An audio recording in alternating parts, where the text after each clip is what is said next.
여러분, 반려동물은 이제 정말 가족이잖아요? 그런데 만약 우리 강아지나 고양이한테 끔찍한 사고가 생긴다면 그 마음의 상처, 돈으로 보상받을 수 있을까요? 오늘은 바로 이 질문에 대해 법원이 내놓은 아주 흥미로운 답을 한번 파헤쳐 보려고 합니다. 반려동물을 그냥 물건이 아니라고 본 한국의 한 획기적인 산결 이야기예요. 그러니까 만약에 우리 집 강아지가 다른 집 강아지를 물었다. 그럼 누가 돈을 내야 할까요? 그리고 더 중요한 건 그 마음의 상처는 과연 얼마짜리일까요? 이게 그냥 강아지들 싸움으로 끝나는 문제가 아니거든요. 주인의 책임은 어디까지인지, 눈에 보이지 않는 고통은 어떻게 계상해야 하는지, 법원이 이 질문에 대해 어떤 답을 내놨는지 지금부터 한번 같이 따라가 보시죠. 자, 그럼 사건의 시작으로 한번 돌아가 볼게요. 모든 일은 한 평범한 공원에서 시작됐습니다. 대체 그날 무슨 일이 있었던 걸까요? 사건은 2013년에 일어났어요. 그런데 놀랍게도 최종 판결이 나오기까지 무려 6년이나 걸렸습니다. 아니, 왜 이렇게 오래 걸렸을까요? 그건 바로 이 사건이 기존의 법으로는 쉽게 판단하기 힘든 아주 새로운 문제들을 다루고 있었기 때문이에요. 이 길고 긴 법정 싸움의 시작, 그 평범했던 공원에 그날로 가보겠습니다. 자, 이게 바로 그 실제 판결문이에요. 와, 글씨가 많아서 좀 복잡해 보이죠?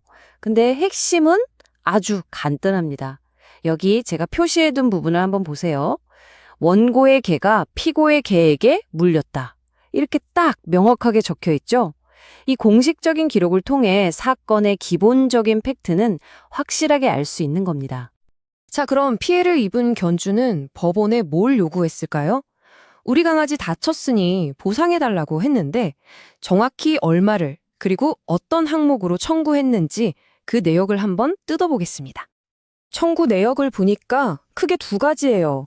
첫 번째는 당연히 동물병원 치료비, 이건 뭐 당연하죠. 그런데 두 번째가 바로 이 사건의 핵심입니다. 바로 정신적 고통에 대한 위자료. 내 강아지가 다치는 걸 본 주인의 마음의 상처를 돈으로 보상해달라는 거죠. 바로 이 위자료 청구 때문에 이 사건이 평범한 사건이 아니게 되는 겁니다. 자, 그럼 법원은 이 청구에 대해 어떻게 판단했을까요?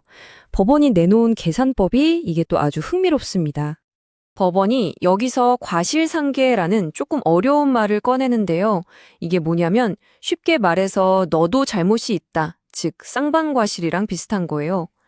이 사고의 책임이 가해견주한테 100% 있는 게 아니라 피해를 입은 견주에게도 어느 정도 책임이 있다고 본 거죠. 그래서 법원이 딱 정해준 책임 비율이 얼마였냐? 바로 80대 20이었습니다. 가해 견주 책임이 80%로 훨씬 크긴 하지만 피해 견주도 자기 강아지를 잘 돌보지 못한 책임이 20%는 있다고 본 거예요. 자, 그럼 실제 치료비는 어떻게 계산됐을까요? 간단하죠? 이 80대 20 비율을 그대로 적용하는 거예요. 전체 치료비에서 피고 책임인 80%만 계산해서 약 86만 원을 물어주라고 판결이 나온 겁니다. 다시 한번 판결문을 볼까요? 여기 딱 찍혀있는 숫자 86만 2,560원 보이시죠? 이게 바로 법원이 80% 책임을 적용해서 계산해낸 최종 치료비 배상액인 거죠. 자, 지금까지는 치료비 얘기였고요. 이제부터가 진짜입니다. 이 사건을 역사에 남게 만든 가장 획기적인 부분, 바로 주인의 정신적 고통의 가치를 법원이 어떻게 돈으로 계산했는지 그 이야기를 해보겠습니다. 법원이 판결문에 이런 문장을 썼어요. 반려동물의 소유자는 가족의 일원으로 여기는 것이 일반적이다. 와, 여러분. 법원이 공식적인 문서에서 반려동물을 가족이라고 말한 거예요. 이게 그냥 좋은 말이 아니라 정말 엄청난 의미를 갖는 겁니다. 이게 왜 그렇게 대단하냐면요. 예전 같았으면 그냥 내 소유의 물건이 망가졌다. 이 정도로 끝났을 문제거든요. 그런데 이제는 그게 아니라 사랑하는 가족 구성원이 다치는 걸 지켜봐야 했던 그 정신적인 고통 자체를 법이 공식적으로 인정해 준 거니까요. 이건 정말 큰 변화죠. 그렇다면 법원은 이 눈에 보이지 않는 마음의 상처에 얼마의 가격표를 붙였을까요?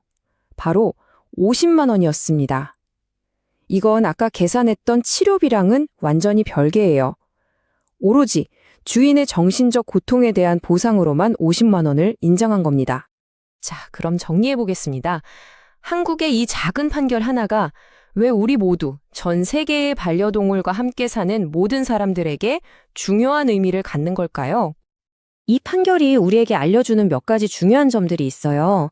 첫째, 이제 법적으로도 반려동물은 그냥 물건이 아니라 가족 같은 존재로 인정받기 시작했다는 거. 둘째, 그만큼 우리 주인들의 책임도 커졌다는 걸 의미하겠죠.